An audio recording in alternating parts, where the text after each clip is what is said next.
이제 슬슬 결말을 향해 가는 드라마 낮과 밤. 드디어 하얀 밤 생존자 3명이 도정우, 제이미, 그리고 문재영이 한자리에 모이면서 12화가 막을 내렸습니다.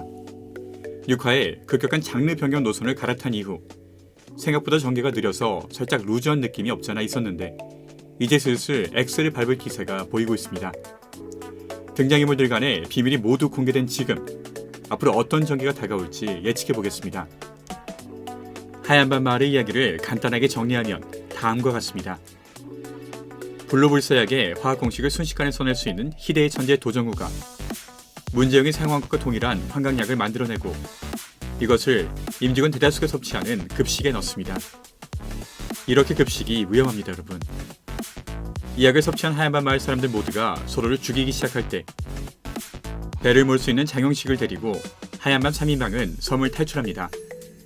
이때 도정우가 무슨 이유에선지 157번 소년 문재용에게 기다리고 있으라고 한 뒤 112번 제이미를 데리고 배 주변을 떠납니다. 12회 마지막에 도정우가 문재용에게 그때도 내가 기다리라고 했을 텐데 이렇게 말하는 장면으로 미루어 볼 때 도정우는 아마도 나중에 문재용을 데리러 다시 돌아갔던 것 같습니다. 물론 문재용은 이미 그 자리에 빠져나간 뒤였을 것이고요. 여기서 주목할 점은 문재용이 제이미와 도정우에게 복수를 해야 할 동기가 상당히 약하다는 점입니다. 그냥 그를 혼자 두고 떠났다고? 그것도 그냥 간 것이 아니라 기다리란 말을 하고 갔다고 제이미와 도정우를 죽이려 한다? 아무리 상식적인 사고를 갖고 있지 않은 그라고 하지만 과연 그것 때문에 이들을 그렇게 증오할 필요가 있을까요? 증오하는 감정과 사랑하는 감정은 종이 한 끗 차이라고 했습니다. 그만큼 도정우와 제이미에게 의존하는 마음이 컸기 때문에 상처가 컸던 것이고 그동안 재단에 관련된 인원들을 하나둘씩 살해했던 문재용의 행보를 짚어볼 때 사실 도정우와 제이미에게 복수하려는 마음보다는 재단에 복수함으로써 그들이 자신의 눈앞에 나타나지 않을까 이런 기대감이 더 컸을 수도 있을 것 같습니다. 비록 예고편에 보여지진 않았지만 재단이라고 하는 공공의 적을 보유한 그들이 합심하는 것은 지극히 합리적인 일이고 그렇기 때문에 이 셋이 힘을 합쳐 재단에 맞서지 않을까 한번 기대해봅니다. 13, 14화 예고편을 보면 다음 같은 내용이 나옵니다. 연구원인 조연이가 이렇게 말합니다. 너무 늦기 전에 공식을 알아내야 해요. 무슨 수를 써서라도. 그리고 도정우가 이렇게 말을 하죠. 무척이나 찾고 있을 것 같아서 거래를 시작해볼까? 과연 여기서 공식과 거래가 나타나는 것은 무엇일까요? 먼저 공식이 무엇인지 그리고 그 공식의 재단이 왜 필요로 하는지부터 살펴보겠습니다. 12화를 보면 대통령 비서실장인 오정환의 목에 흉터와 비슷한 것이 올라오고 재단에서 제공한 것으로 보이는 약을 섭취하자마자 다시 피부가 원래대로 돌아갔습니다.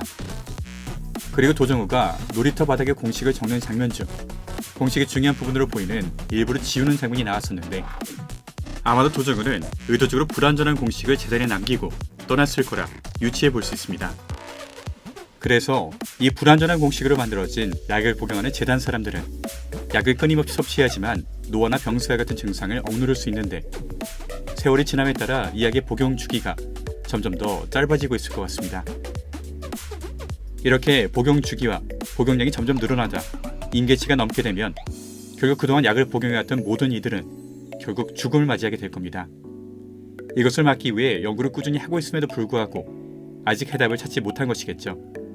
하지만 도정우는 이 완전한 공식을 이미 알고 있습니다. 재단에 역으로 거래를 요구할 겁니다. 완전한 공식을 알려주는 대신 대가를 요구하겠죠. 근데 이렇게 재단에게 완전한 공식을 알려주는 거래에는 큰 빈틈이 있습니다. 그건 바로 재단이 딱히 도정우에게 해줄 것이 없다는 것이죠.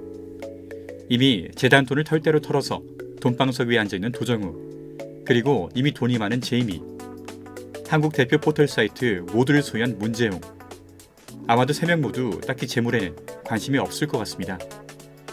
그리고 대놓고 재단에게 적개심을 드러내고 있는 이들이 재단이 망하는 거 말고 또 바랄 것이 무엇이 있을까요? 이때 예고편에서 오정환 비서실장이 하는 말이 뇌리를 스칩니다. 둘이 각별한 사이인가요? 때마침 떠오르는 공혜원과 도정우의 러브라인. 연구원 공일도 행동을 막으려고 하는 공혜원은 재단에게 여러모로 걸림돌일 겁니다. 이런 그녀를 대놓고 해치지는 못하더라도 최소 인질로 활용할 수는 있겠죠. 도정우는 공연을 구하기 위해 거래를 진행할 수도 있겠습니다. 물론 지금까지 공혜원과 도정우의 러브라인이 별로 와닿지는 않았지만 절제된 캐릭터 뒤에는 충분히 그만큼의 감정이 존재할 수도 있는 거니까요. 만약 거래의 대가가 공혜원이 아니라면 재단에서 실험을 위해 보호하고 있는 아이들이 거래의 대가일 수도 있겠습니다.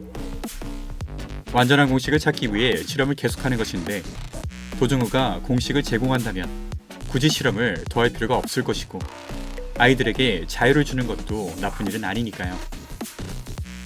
이제 단 4화만을 남겨두고 있는 드라마 낮가밤.